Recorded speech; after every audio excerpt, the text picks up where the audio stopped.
Moussa Sangaré est Encadreur. pour le compte du projet CVC. Il est chargé d'aller auprès des producteurs et des coopératives de producteurs afin de leur transmettre les techniques et technologies pour une meilleure production dans les chaînes de valeur riz, mil et sorgho. C'est un jeune âgé de 35 ans. Mon nom c'est Moussa Sangaré. Je suis un encadreur du projet CVC.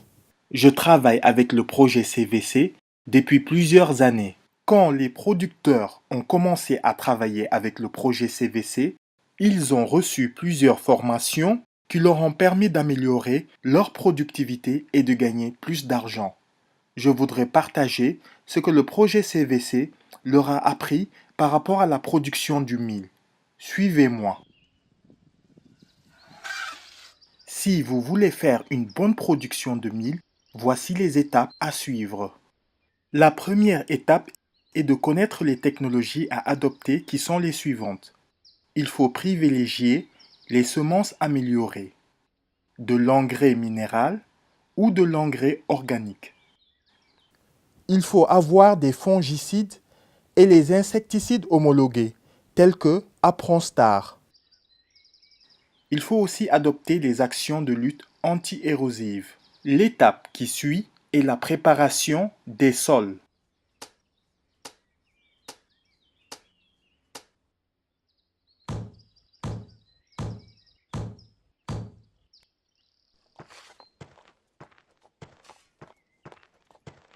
Après la préparation des sols, il faut procéder au semis. Pour 1 hectare, il faut mettre 8 à 10 kg de semences. Avant de semer, il faut traiter la semence avec des fongicides et des insecticides homologués, tels que Apronstar. Il faut semer en ligne aux écartements. La façon de semer dépend du type de sol. Pour un sol limono-sablonneux, il faut mettre 80 cm entre les lignes et 80 cm entre les poquets. Pour un sol sablonneux, il faut mettre 1 mètre entre les lignes et 1 mètre entre les poquets. Pour un sol sablo-argileux, il faut mettre 1 mètre entre les lignes et 75 cm entre les poquets. Pour un sol limono-argileux, il faut mettre 80 cm entre les lignes et 50 cm entre les poquets. Quand on utilise les fongicides, il faut mettre l'équipement requis, à savoir des gants, un cache-nez, un récipient spécifique. Après la phase de semis, vient la phase de fertilisation. Pour la fertilisation, on a le choix. On peut utiliser des engrais organiques ou les engrais minéraux. On utilise l'engrais organique de la façon suivante. 5 à 10 tonnes de fumure organique, soit 20 à 40 charrettes par hectare. Pour la fertilisation minérale, on a 3 options. La première est un apport de 50 kg par hectare, de DAP plus 50 kg par hectare d'urée. La deuxième option est un apport de 100 kg par hectare de DAP plus 50 kg d'urée. À défaut du DAP, le NPK, complexe céréal, peut être aussi recommandé à la dose de 200 kg par hectare.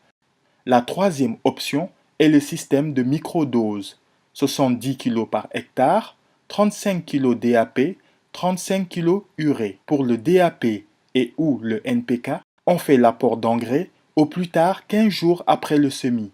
Pour l'urée, on fait l'apport d'engrais au plus tard 45 jours après le semis.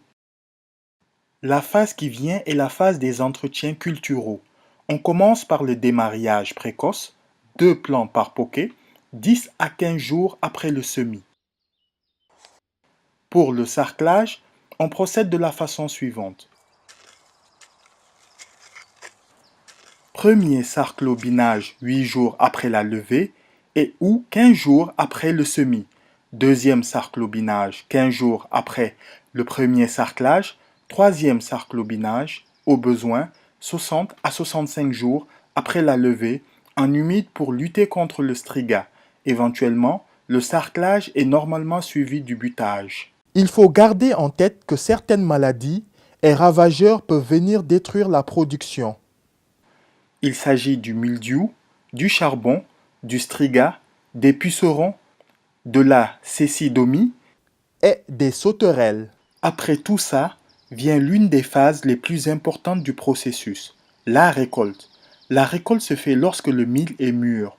C'est lorsque les feuilles sont jaunes et les graines au niveau de la base des épis peuvent être enlevées avec la main. Les épis récoltés doivent être placés sur les tiges étalées sur le sol. Pour une production optimale, certaines variétés sont conseillées. Pour les zones semi-arides et arides telles que Mopti et Tombouctou, Il s'agit des variétés suivantes: Torogno C1, Bobognou de Bancas, NBB, Gefou 16, Indiana 05, New Kunyu de Koro, NKK. pour les zones humides telles que Sikasso, Il s'agit des variétés suivantes: Sanyoba 3, CMDT, Sanyoba 23, Torogno C1. Voici, mes chers frères producteurs, ce que je voulais partager avec vous aujourd'hui. Appliquez ces consignes et votre production aura beaucoup augmenté. Si vous avez des questions, adressez-vous au projet CVC. Le projet CVC est un projet financé par l'USAID pour améliorer la productivité et la production des acteurs des chaînes de valeur riz, mil et sorgho. Merci pour votre attention.